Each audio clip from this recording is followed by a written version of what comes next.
ஒரு ரகசியம் எல்லாருக்கும் சொல்கிறேன். ரொம்ப குழப்பமாக இருந்தா, ரொம்ப கட்சியில் பிரச்சனை இருந்ததுன்னா, நான் எங்கே போனால் புடவை கடைக்கு போயிடுவேங்க. புடவை கடைக்கு போய் அங்கே உள்ள வண்ண வண்ண புடவைகளை பார்க்கும்போது இந்த கட்சியில் உள்ள பிரச்சனையை மறந்துடுவேன். மறந்து புடவைகள் எடுக்க போயிடுவேன். இன்னொரு ரகசியம் சொல்கிறேன். ஒரு நாளைக்கு 4 சேலை மாற்றுவேன். காலையில் ஒரு வாட்டி வெளியே போவேன். இப்போவுமே அப்படிதான். காலைல ஒரு வாட்டி போவேன், அப்புறம் மத்தியானத்துக்கு வேறு சாரி மாற்றுவேன். சாயந்தரம் ஒரு நிகழ்ச்சிக்கு போவேன், சாயந்தரம் ஒரு நாளைக்கு அட்லீஸ்ட் 2 சாரி அது மாற்று. இந்த புடவை இன்னைக்கு கட்டினா அப்புறம் 1 வருஷம் ஆகிடும் மறுபடியும் கட்டுறதுக்கு.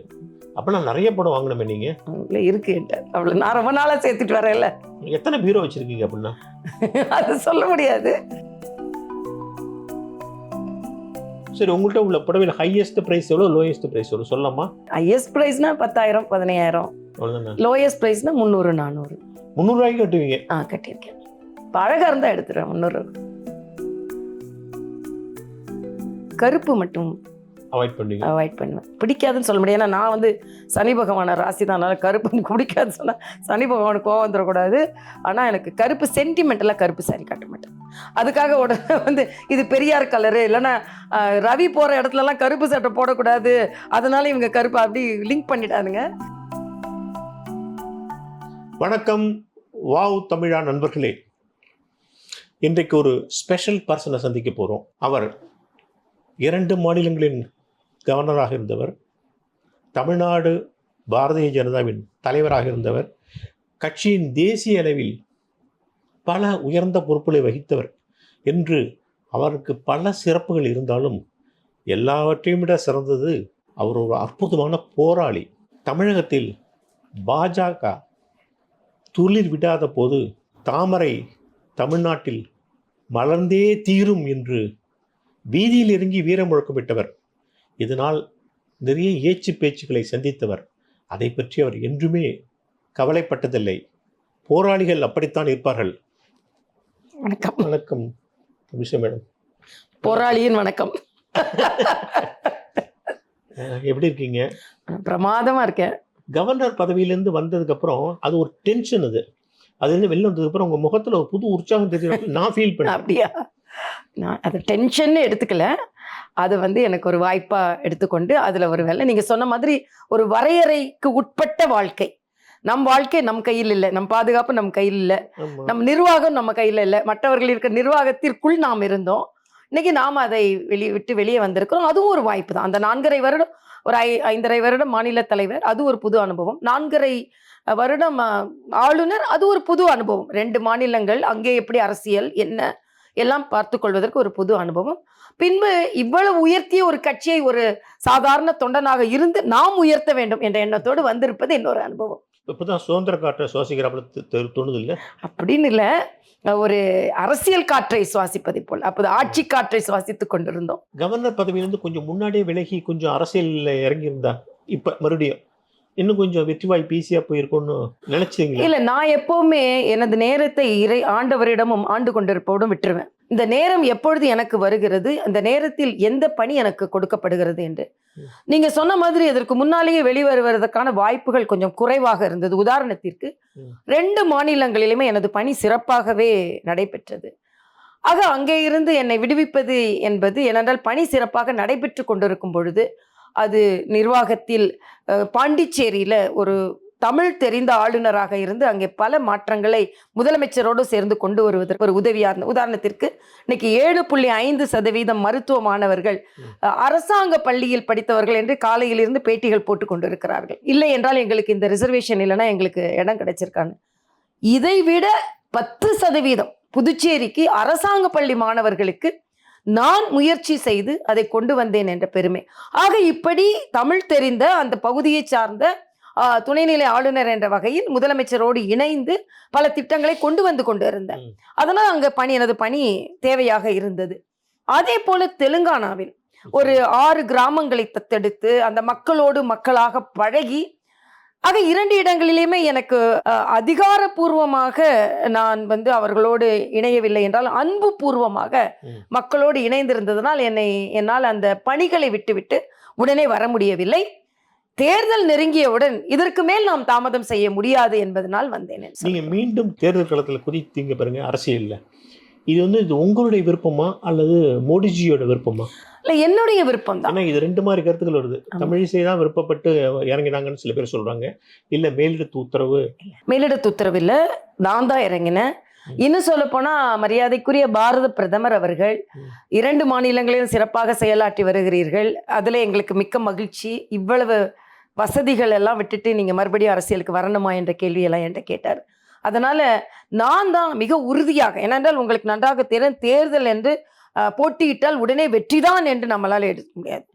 ஆக தேர்தலில் போட்டியிட வேண்டும், இந்த கட்சிக்கு பணியாற்ற வேண்டும்.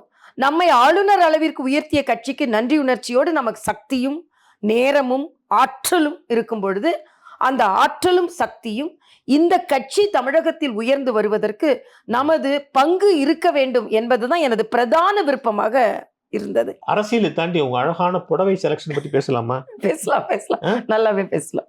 எப்படி செலக்ட் பண்றீங்க? அதுக்கான டைம் இருக்கா? நேரம் இருக்கிறதா இல்லையா என்பது இல்லை, ஆர்வம் இருக்கிறது. நான் ஒன்று சொல்றேன், ஒரு ஒரு ரகசியம் எல்லாருக்கும் சொல்றேன். ரொம்ப குழப்பமா இருந்தா, ரொம்ப கட்சியில பிரச்சனை இருந்ததுன்னா, நான் எங்க போனா புடவை கடைக்கு போயிடுவேங்க. புடவை கடைக்கு போய் அங்குள்ள வண்ண வண்ண புடவைகளை பார்க்கும்போது இந்த கட்சியில் உள்ள பிரச்சனையை மறந்துடுவேன். மறந்து புடவைகள் எடுக்க போயிடுவேன். ஆனால் அடிக்கடி பிரச்சனை வரணும்னு நினைக்கல, நான் அடிக்கடி கடைக்கு போகணும்னு. ஆனா புடவை கடைக்காரங்க நினைப்பாங்க, இந்த மாதிரி பிரச்சனை அடிக்கடி வரணும், நம்ம கடைக்கு வரணும். இல்ல, அதுவும் அது அதனால் மட்டும் இல்ல, அந்த மாதிரி நேரங்களில் அதிகமா போயிடுவேன். பட் ஒரு ஆர்வம் உண்டு, அதை நம்ம பார்க்கிறவர்கள். நாம எனக்கு அதுல ஒரு சுயநலமும் உண்டுன்னு வச்சுக்கோங்களேன். நாங்கெல்லாம் நிறம் கம்மியானவர்கள். இதுல நாங்கெல்லாம் அந்த கருப்பா இருக்கோன்றனால ஸ்கூல் காலத்துல இருந்து சில எதிர்வினைகளை சந்தித்தவர்கள். இப்போ ஒரு டான்ஸுக்கும், இப்போ நான்லாம் நல்லா டான்ஸ் ஆடுவேன், நல்லா பேசுவேன், நல்லா நடிப்பேன். ஆனா எங்களை மாதிரி செலக்ட் பண்றதை விட நல்ல ஃபேரா அழகா அப்படின்றவங்கள செலக்ட் பண்ணுவாங்க. ஸோ அப்போ சின்ன வயதுலேருந்தே நாங்கள்லாம் கொஞ்சம் புறக்கணிக்கப்பட்டவர்களாக நாங்கள் இருக்கிறோம். ஆக அப்படி இருக்கும்போது கொஞ்சம் நினைவு தெரிஞ்ச உடனே, இல்லை நாம் நிறம் நம்மளால் மாற்ற முடியாது, அதே நம்ம சேலம் நிறத்தை நம்மளால் மாற்ற முடியும் அப்படின்னு நல்லா உடை உடுத்தணும். அதில் நம்ம நேர்த்தியாக இருக்கணும். என்னோட நோயாளிகள் இப்போ மட்டும் இல்லை, நான் மருத்துவராக இருக்கும்போதே மிக நேர்த்தியாக உடை அணிவேன். மேட்சாக இது போட்டுக்குவேன், மேட்சாக கிளிப் போடுவேன், மேட்சாக வளையல் போடுவேன். உடனே எங்களோட நோயாளிகள், டாக்டர் இன்னைக்கு எப்படி வராங்கன்னு பார்க்கறதுக்கு ஆசையாக இருக்குது அப்படின்னு சொல்லுவாங்க. ஸோ மற்றவர்களே அது மகிழ்வித்து இருக்கிறது, என்னையும் மகிழ்வித்துருக்குது. இன்னொரு ரகசியம் சொல்கிறேன், ஒரு நாளைக்கு 4 சேலை மாற்றுவேன். காலையில் ஒரு வாட்டி வெளியே போவேன், இப்போவுமே அப்படிதான். காலையில் ஒரு வாட்டி போவேன், அப்புறம் மத்தியானத்துக்கு வேறு சாரி மாற்றுவேன், சாயந்தரம் ஒரு நிகழ்ச்சிக்கு போவேன், சாயந்தரம் ஒரு நாளைக்கு அட்லீஸ்ட் 2 சாரியாவது மாற்றுவேன். பட்டு சேலை கட்டுவீங்களா? அல்லது பட்டு சாரி தான் அதிகமாக கட்டுவேன். அது எங்கள் அம்மாவோட ஆசை. எங்கள் அம்மா பட்டு மேலே ஒரு ஆசை உள்ளவங்க. பட்டு கட்டுனா ஒரு மரியாதையா தெரியுது, கெத்து கிடைக்கும் அப்படின்னு. இதெல்லாம் காட்டன் தான். அதனால அரசியல் நிகழ்ச்சிகளுக்கு போகும்போது காட்டன். அது எனக்கு கைத்தறியும் பிடிக்கும். எங்க அம்மா சின்ன வயசுல நிறைய பட்டு பாவாடை தான் வாங்கி கொடுப்பாங்க. பட்டு பாவாடை அந்த காலத்துல, பட்டு பாவாடை, ஜார்ஜெட் தாவணி. இப்பெல்லாம் தாவணி எல்லாம் யாரும் போட மாட்டாங்க, அது ரொம்ப ஃபேமஸ். எல்லா காம்பினேஷன்லயும் பட்டு பாவாடை வச்சிருந்தேன், பச்சை, மஞ்சள், சிகப்பு அப்படின்னு. அது உடையில உண்மையிலே எனக்கு ஒரு ஆர்வம் உண்டு. ரொம்ப காஸ்ட்லியா தான் இருக்கணும்னு இல்லை, ஆனா நல்லா அழகா. பொதுவா பெண்கள் ஒண்ணு சொல்லுவாங்க, புடவைகளை எண்ண மாட்டேன்னு. நீங்க எண்ணுவீங்களா? நானும் எண்ண மாட்டேன். அது சென்டிமெண்ட். ஆமா, சென்டிமெண்ட். என்னன்னா குறைஞ்சிரும் அப்படின்னு. சரி, உங்கள்கிட்ட உள்ள புடவையில ஹையஸ்ட் பிரைஸ் எவ்வளோ, லோயஸ்ட் பிரைஸ் எவ்வளோ சொல்லலாமா? ஹையஸ்ட் பிரைஸ்னா 10,000 15,000. அவ்வளோதானே. லோயஸ்ட் பிரைஸ்னா 300 400. 300 ரூபாய்க்கு கட்டுவீங்க? கட்டியிருக்கேன். இப்போ அழகா இருந்தா எடுத்துருவேன் 300. உங்களுக்கு பிடிச்ச கலர் ஏதாவது இருக்கா? மஞ்சள், சிகப்பு. உடனே விஜயில மஞ்சள் சிகப்புன்னு சொல்லுங்க. குங்குமமும் மஞ்சளும் இந்த 2 கலர் ரொம்ப பிடிக்கும். பச்சை ரொம்ப பிடிக்கும், நீலம் பிடிக்கும், எல்லா வண்ணமே எனக்கு பிடிக்குங்க. ஆனா கருப்பு மட்டும் அவாய்ட் பண்ணுவேன். பிடிக்காதுன்னு சொல்ல முடியாது, ஏன்னா நான் சனி பகவான ராசி தான், அதனால கருப்பு பிடிக்காதுன்னு சொன்னா சனி பகவானுக்கு கோவம் வந்துடக்கூடாது. ஆனா எனக்கு கருப்பு சென்டிமெண்டெல்லாம் கருப்பு சாரி கட்ட மாட்டேன். அதுக்காக உடனே இது பெரியார் கலரு, இல்லைன்னா ரவி போற இடத்துலலாம் கருப்பு சட்டை போடக்கூடாது, அதனால இவங்க கருப்பு அப்படி லிங்க் பண்ணிட்டானுங்க. கருப்பு எனக்கு சின்ன வயசுலேருந்தே கருப்பு இங்க் யூஸ் பண்ண மாட்டேன், கருப்பு சாரி போட மாட்டேன், கருப்பு ட்ரெஸ் போட மாட்டேன். புடவையில் எப்படி மெயின்டைன் பண்ணுறீங்க? மெயின்டைன் நானே தான் பண்ணுவேன். அதில் இப்போ இன்னைக்கு என்னோட பிளவுஸும் சாரியும் அப்போவே மடித்து உடனே அயன் பண்ணி வைக்கிறது. ஒரு இடத்துக்கு போயிட்டு வரீங்க, அதுக்கப்புறம் அது இது பண்ணுவீங்களா? ட்ரை ஸ்டீம் சில நேரம் பண்ணுவேன், இல்லைன்னா ப்ரெஸ் மாத்திரம் பண்ணி அழுக்காலம் ஆகலைன்னா ப்ரெஸ் மட்டுமே பண்ணி வச்சிருவேன். துவைக்க ரொம்ப மாட்டேன். எத்தனை நாளைக்கு ஒரு புடவை வாங்க போவீங்க? அது கட்சி பிரச்சனையை பொறுத்துதான். இல்ல, அது அப்ப சும்மா சொன்னது.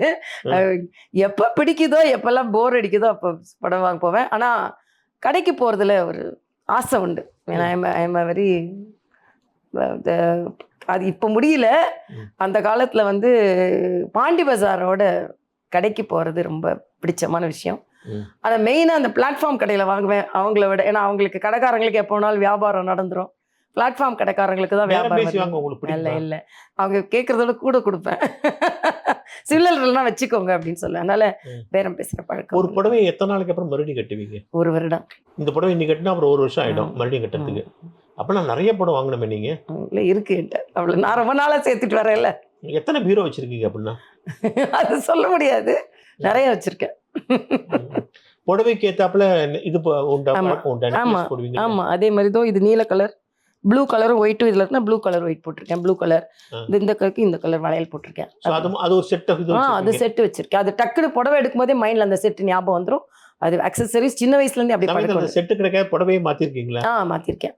செட்டுக்கு ஏத்த மாதிரி புடவை மாத்திருக்கேன். புடவைக்கு ஏத்த மாதிரி செட்டு மாத்திருக்கேன். வளையல் அப்படி. கட்சியை தான் மாட்டினது கிடையாது. கொள்கையை மாட்டினது கிடையாது. வளையல் அப்படிதானா? வளையல் தெலுங்கானா போனப்பறம் தான் வளையல் போட ஆரம்பிச்சேன். நம்ம நாட்டுல இந்த பழக்கம் கிடையாது. ஆமா. தெலுங்கானாலே வளையல் தான். அழகழக வளையல்கள். அதனால கலர் வளையல்கள் தெலுங்கானா போனப்புறம் புதிதா ஏற்பட்ட பழக்கம். தெலுங்கானானா வளையல். அந்த ஹைதராபாத் சார்மினாரை சுத்தி வளையல் கடைகளா ஆமா, நான் இருக்கும். பார்த்திருக்கேன். அந்த ஆமா. கிளாஸ் வளையல்கள், கல்லு வளையல் அது நல்லா இருக்கும். நான் பெண்களுக்கு அட்வைஸ் பண்றது என்னன்னா, நம்ம எப்பவுமே ஒரு நேர்த்தியா இருந்தாலும் அது நமக்குள்ள மனதிற்குள்ள ஒரு உற்சாகத்தை தரும். அதனால தான் ஆள் பாதி ஆடை பாதின்னு சொன்னாங்க. ம். ரொம்ப விலை உயர்ந்த சேலைன்னு தான் இல்லை.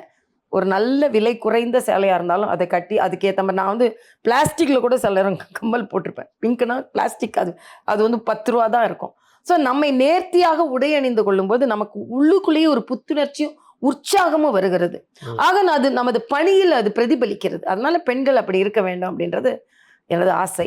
அது நீங்க அவங்க உணர்வுபூர்வமாக அதை அவங்க எக்ஸ்பீரியன்ஸ் செய்வாங்கன்றது நான் கருத்து சொல்லிக்கிறேன். பெண்களுக்காக ஸ்பெஷலா மிஸ் வாவ் தமிழா அப்படின்னு சேனல் ஆரம்பிச்சிருக்காங்க. ஸோ அதை சப்ஸ்கிரைப் பண்ணுங்க. அதுல லேடிஸ்க்கான எக்ஸ்க்ளூசிவ் நிறைய விஷயங்கள் அதுல போஸ்ட் பண்ண போறாங்க. அதை பாருங்க, என்ஜாய் பண்ணுங்க அண்ட் சப்ஸ்கிரைப் பண்ணுங்க மிஸ் வாவ் தமிழா.